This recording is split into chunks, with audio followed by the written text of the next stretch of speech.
Is कैरागिनान। कैरागिनान एक polysaccharide है जो कि सल्फेटेड होता है और ये पॉलीसेक्राइड गैलेक्टोज और एनहाइड्रो गैलेक्टोज दोनों के कम्बिनेशन प्रोडक्ट है। इस पॉलीसेक्राइड में जो सल्फेटेड पॉलीसेक्राइड है इसके अंदर हाफ ईस्टर सल्फेट ग्रुप है। इस हाफ ईस्टर सल्फेट ग्रुप की एक कैपेबिलिटी है कि ये प्रोटीन्स के साथ रिएक्ट कर सकता है। अगर इसी पॉलीसेक्राइड को जिसके अंदर half Easter sulphate groups attached हैं इन्हें हम सॉल्यूशंस में यूज़ करें जहाँ पर प्रोटीन्स प्रेजेंट हैं तो सॉल्यूशंस विस्कस हो जाते हैं और जेल फॉर्मेशन कर लेते हैं।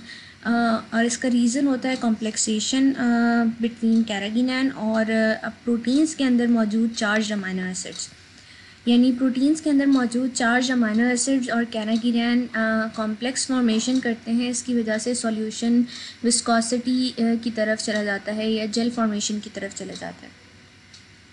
ये एक मेन रीज़न है जिसकी वजह से जब भी हम फॉर्मुलेशन डिज़ाइन करते हैं या फॉर्मुलेशन डेवलप करते हैं इनकम्पैटिबिलिटी इश्यूज़ को कंसिडर करना होता है। बिकॉज अगर इस तरह के इनकम्पैटिबिलिटी इश्यूज़ आते हैं विद प्रोटीन्स तो वो स्टेबिलिटी को ऑल्टर कर सकते हैं when it is not desirable in either solution, suspension और emulsion forms.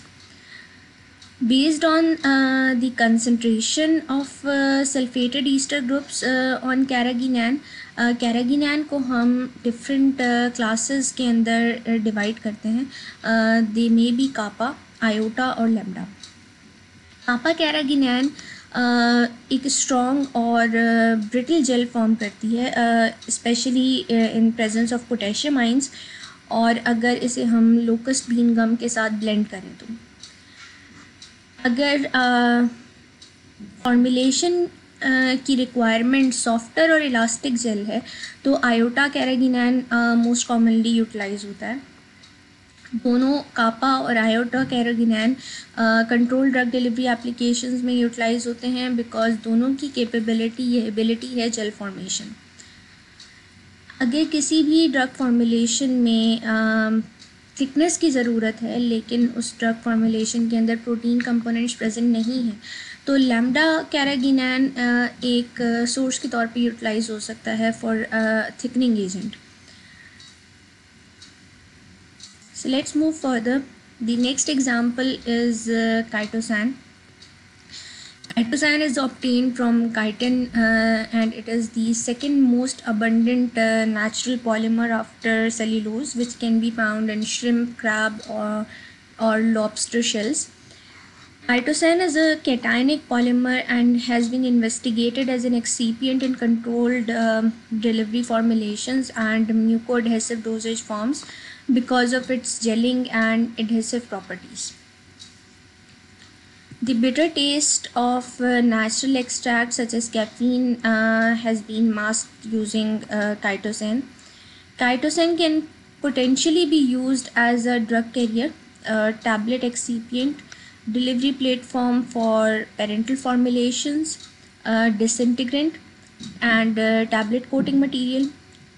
During the encapsulation process using synthetic polymers, the protein is generally exposed to conditions which might cause their denaturation or deactivation.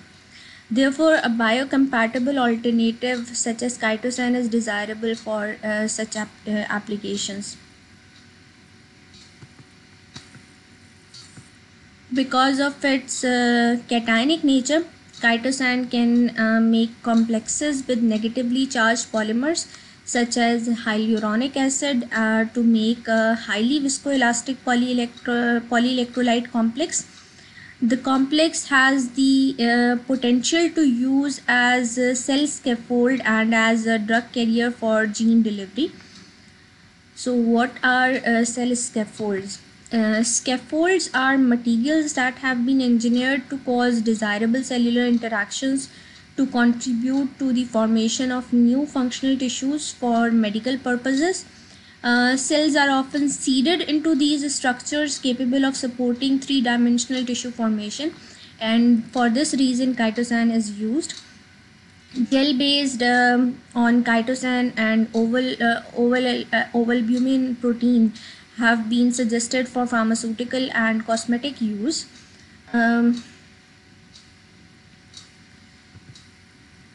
As an absorption enhancer, a protonated chitosan is able to increase the paracellular permeability of peptide drugs across mucosal epithelia, while a trimethyl derivative of chitosan is believed to enhance the permeation of neutral and cationic peptide drugs or analogs.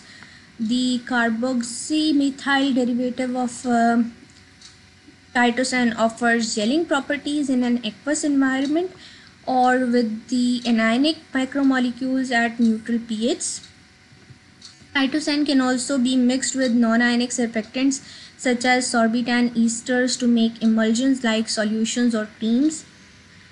In order to prepare chitosan beads or microspheres, the chitosan matrix needs to be treated with an anionic compound like pentasodium tripolyphosphate. A sustained release dosage form of salbutamol sulfate bead can be prepared using chitosan in phosphate buffer. So let's repeat what is chitosan.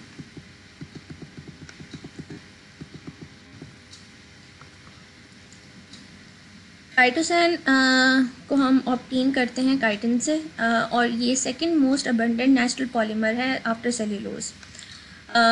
Chitosan एक cationic polymer है और as an excipient use होता है for control drug delivery formulations और म्यूकोएडहेसिव doses forms के लिए। और इन delivery formulation में इसके यूज़ होने का रीज़न है जेलिंग और इसकी एडहेसिव प्रॉपर्टी। काइटोसान को हम एज अ ड्रग कैरियर भी यूज़ कर सकते हैं, टैबलेट एक्सिपिएंट में यूज़ कर सकते हैं, पेरेंट्रल फॉर्मुलेशन की डिलीवरी के लिए यूज़ कर सकते हैं, as a disintegrating agent use करते हैं और as a tablet coating material use करते हैं।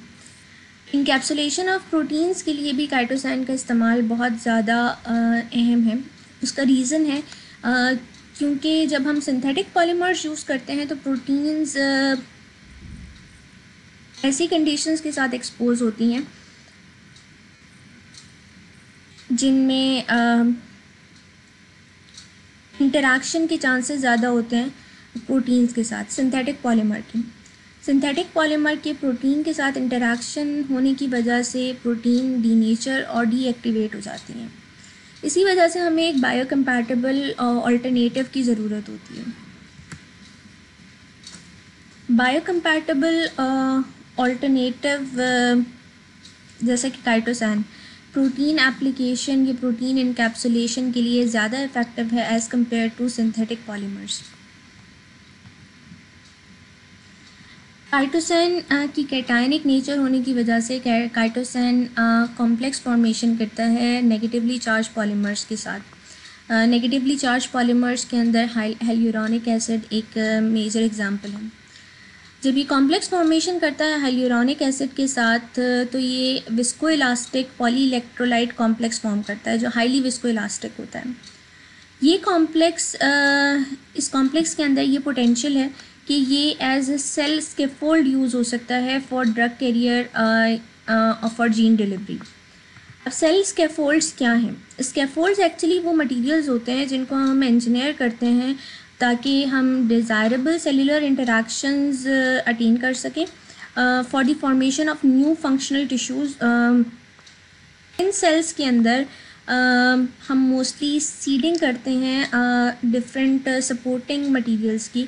लाइक यहाँ पर इस एग्जांपल में जैसे हम जीन डिलीवरी की बात कर रहे हैं तो एक्चुअली सेल्स दैट आर स्कैफोल्डेड, इसके अंदर हम जीन्स को सीड करेंगे इनटू देयर स्ट्रक्चर और वो इसको सपोर्ट करेगा थ्री डायमेंशनल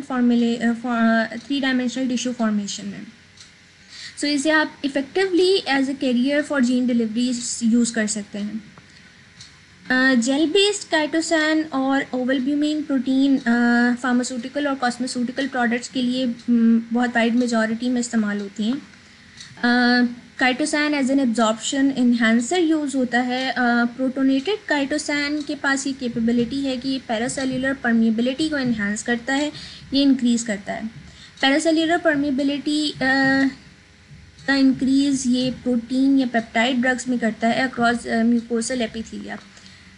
इन टर्न अगर इसको आप किसी भी प्रोटीन या पेप्टाइड ड्रग के साथ डिलीवर करें तो ये उनकी सॉल्युबिलिटी या एब्जॉर्प्शन को इन्हांस कर रहा है। ट्राईमेथाइल डेरिवेटिव काइटोसान के परमिएशन इन्हांसर के तौर पे यूज़ होते हैं जब आप न्यूट्रल या कैटाइनिक पेप्टाइड एनालॉग्स यूज़ कर रहे हैं, जबकि कार्बोक्साइल मेथाइल डेरिवेटिव्स काइटोसान के जेलिंग प्रॉपर्टीज़ शो करते हैं एक्वस एनवायरनमेंट में जहाँ पर एनायनिक मैक्रोमोलिक्यूल्स एग्जिस्ट करते हैं न्यूट्रल पीएच के ऊपर। काइटोसान को हम डिफरेंट नॉन आयनिक सरफेक्टेंट्स के साथ मिक्स कर सकते हैं। मेजर एग्जांपल इसकी सॉर्बिटैन ईस्टर्स हैं। जब ये नॉन आयनिक सरफेक्टेंट्स के साथ मिक्स होता है तो ये इमल्जन लाइक सॉल्यूशंस या फिर क्रीम्स की फॉर्मेशन में रिजल्ट करता है। काइटोसान की बीड्स या माइक्रोस्फेयर्स भी प्रिपेयर किए जा सकते हैं। इसके लिए काइटोसान मैट्रिक्स को हम ट्रीट करते हैं with an anionic compound like penta sodium tripolyphosphate. इसकी एग्जांपल है सल्ब्यूटामोल सल्फेट। ये एक सस्टेन रिलीज डोजेज फॉर्म है। सल्ब्यूटामोल सल्फेट बीड को हम प्रिपेयर कर सकते हैं by using chitosan in phosphate buffer. The next polymer under discussion is pectin. Pectin is a ripening product of green fruits such as lemon and orange skin. Protopectin is an insoluble pectin precursor present in such fruits which is converted to pectinic acid and subsequently to pectin. The main component of pectin is galactouronic acid, which is in part esterified via methylation. Depending on its methoxyl content, pectin is classified as high molecular or high methoxyl pectin HM, 50% or more esterification is present in it, and low methoxyl LM, less than 50% esterification. Pectins can form a gel in an aqueous solution if certain conditions are existed. For instances, high methoxyl pectins require a minimum of 65% soluble solids and low pH, that is below 3.5, to form a gel, whereas low methoxypectin requires calcium and may form a gel at a much lower solid content, that is 20%. Gelation and association of pectin chains in the presence of pH reducing additives has also been reported. While pectin is generally known as a suspending and thickening agent, it is also claimed to reduce the blood cholesterol levels and to treat gastrointestinal disorders. Pectin can be found in Amlizanox oral paste. This is an example of pectin formulation. Pectin एक ripening product है green fruits की, lemon या orange skin की। जब ये completely ripe नहीं हुए होते या राइपनिंग स्टेज के अंदर होते हैं। प्रोटोपैक्टिन एक इंसॉल्यूबल पैक्टिन प्रिकर्सर है, होता है इन फ्रूट्स के अंदर, जो पहले पैक्टिनिक एसिड में कन्वर्ट होता है और उसके बाद पैक्टिन में कन्वर्ट होता है। पैक्टिन के मेन कंपोनेंट्स में मेन कंपोनेंट है डी गैलेक्टोरेनिक एसिड, जो पार्टली एस्टरीफाई होता है विद वाया मिथाइलेशन। मिथॉक्साइल कंटेंट की बेसिस के ऊपर पैक्टिन को हम क्लासिफाई कर सकते हैं दो टाइप्स के अंदर, HM और LM। हाई मिथॉक्साइल के अंदर 50% या उससे ज़्यादा एस्टरीफिकेशन होती है, और लो मिथॉक्साइल पैक्टिन या LM के अंदर 50% से लेस एस्टरीफिकेशन होती है। पैक्टिन के पास ये कैपेबिलिटी है कि ये जेल फॉर्मेशन करता है in aqueous solutions.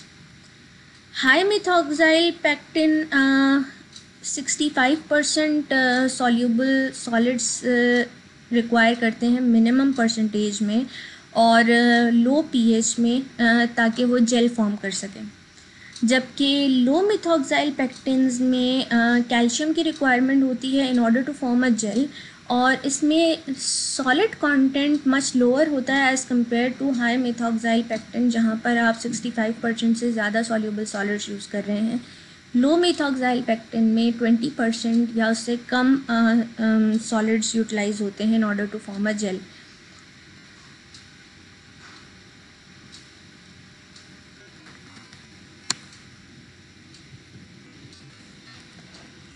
Next polymer is xanthan gel. Xanthan gel is found in a number of drug formulations. It is a highly branched glucomannan polysaccharide with excellent stability under acidic conditions. Xanthan is generally used in solution and suspension products for its thickening property. Because of its very rigid structure, its aqueous solution is significantly stable over a wide pH range.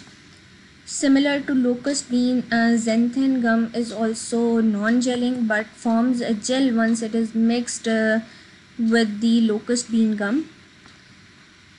Concentrated xanthan gum solution resists flow due to excessive hydrogen bonding in the helix structure, but they display shear thinning rheology under the influence of shear flow.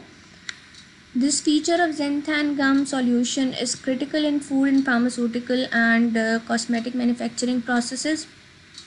Oxymorphone hydrochloride extended release tablet contain Timer-X, which consists of xanthan gum and locust bean gum for controlled delivery. Rectal delivery of morphine can be controlled using cyclodextrin as an absorption enhancer and xanthan as a swelling hydrogel. This combination produces a sustained plasma level of morphine and increases its rectal bioavailability. Xanthan gum different drug formulations का part होती है, जिसमें oral suspensions या rectal formulations आती हैं। xanthan गम एक highly branched गम है, या हाईली ब्रांच्ड ग्लूकोमेनान पॉलीसेक्राइड गम है, और इसमें एक्सेलेंट स्टेबिलिटी एग्जिस्ट करती है अंडर एसिडिक कंडीशंस। xanthan को हम जनरली यूज़ करते हैं इन सॉल्यूशंस या सस्पेंशंस में इसकी थिकनिंग प्रॉपर्टी की वजह से। इसका स्ट्रक्चर रिजिड होता है और इस रिजिड स्ट्रक्चर में stability wide range of pH के ऊपर एग्जिस्ट करती है। xanthan गम इटसेल्फ नॉन जेलिंग है, लेकिन ये जेल फॉर्मेशन उस वक्त करती है जब इसको मिक्स किया जाता है with locust bean gum. Concentrated xanthan gum solutions flow को रेजिस्ट करते हैं बिकॉज हाइड्रोजन बॉन्डिंग एक्सेसिव होती है हीलिक्स स्ट्रक्चर के अंदर। लेकिन ये जो रेजिस्टेंस ऑफ फ्लो है ये डिस्प्ले करता है शेयर थिनिंग रियोलॉजी अगर शेयर फ्लो को इन्फ्लुएंस किया जाए तो। इसी फीचर को यूज़ करते हुए xanthan गम सॉल्यूशंस को हम फूड या फार्मास्यूटिकल या कॉस्मेटिकल मैन्युफैक्चरिंग प्रोसेसेस में यूटिलाइज़ कर सकते हैं। ऑक्सीमॉर्फोन हाइड्रोक्लोराइड एक एग्जांपल है एक्सटेंडेड रिलीज टैबलेट्स की, जिसके अंदर Timer-X प्रेजेंट होता है। ये Timer-X एक्चुअली xanthan गम और लोकस्ट बीन गम का मिक्सचर है, जिसे हम कंट्रोल ड्रग डिलीवरी के लिए यूज़ करते हैं। रेक्टल डिलीवरी मॉर्फिन की करवाने के लिए भी हम xanthan गम को यूटिलाइज़ करते हैं, और ये कंट्रोल्ड डिलीवरी करता है यूजिंग साइक्लोडेक्स्ट्रिन, जिसको हम as an absorption enhancer use करते हैं, और xanthan यहाँ पर एज अ स्वेलिंग हाइड्रोजेल का काम कर रहा होता है। इस कम्बिनेशन को लेते हुए हम सस्टेन प्लाज्मा लेवल्स अटेन कर सकते हैं मॉर्फिन की through rectal bioavailability. Let's move forward to the conclusion of this topic. One of the most recent applications of gums is in film forming. Recent concepts and products such as breath films, cough strips, flu and sore throat strips have all been realized on the basis of film forming ability of the gums. Generally speaking, as opposed to branched gums, linear gums have more sites available for intermolecular hydrogen bonding. As a result, they offer better film forming properties. Individual and blended gum products based on agar, alginate, carrageenan, that is kappa carrageenan, methyl cellulose, pectin, carboxymethyl cellulose, and guar gum can potentially be used in film dosage forms. Gums की जो recent applications हैं वो इसकी capability film forming capability के ऊपर depend करती हैं. Current day products में फिल्म फॉर्मिंग कैपेबिलिटी को लेते हुए ब्रेथ फिल्म्स फॉर्म की जाती हैं, कफ स्ट्रिप्स फॉर्म की जाती हैं, फ्लू या सोर थ्रोट स्ट्रिप्स अवेलेबल हैं मार्केट में. और ये सारी की सारी स्ट्रिप्स या फिल्म्स एक्चुअली गम्स की फिल्म फॉर्मिंग एबिलिटी की वजह से सिंथेसाइज की जाती हैं. ब्रांच गम्स के मुकाबले में लीनियर गम्स के पास ज़्यादा साइट्स अवेलेबल होती हैं फॉर इंटरमॉलिक्यूलर हाइड्रोजन बॉन्डिंग, और ये इंटरमॉलिक्यूलर हाइड्रोजन बॉन्डिंग ऑफ़र करती है better film forming capability of gums को. इंडिविजुअल और ब्लेंडेड गम प्रोडक्ट्स जो भी अवेलेबल हैं they are mostly based on agar, alginate, kappa carrageenan, methyl cellulose, pectin, carboxymethyl cellulose and guar gum. और इनको use करते हुए फिल्म डोजेज फॉर्म्स को प्रिपेयर किया जा सकता है.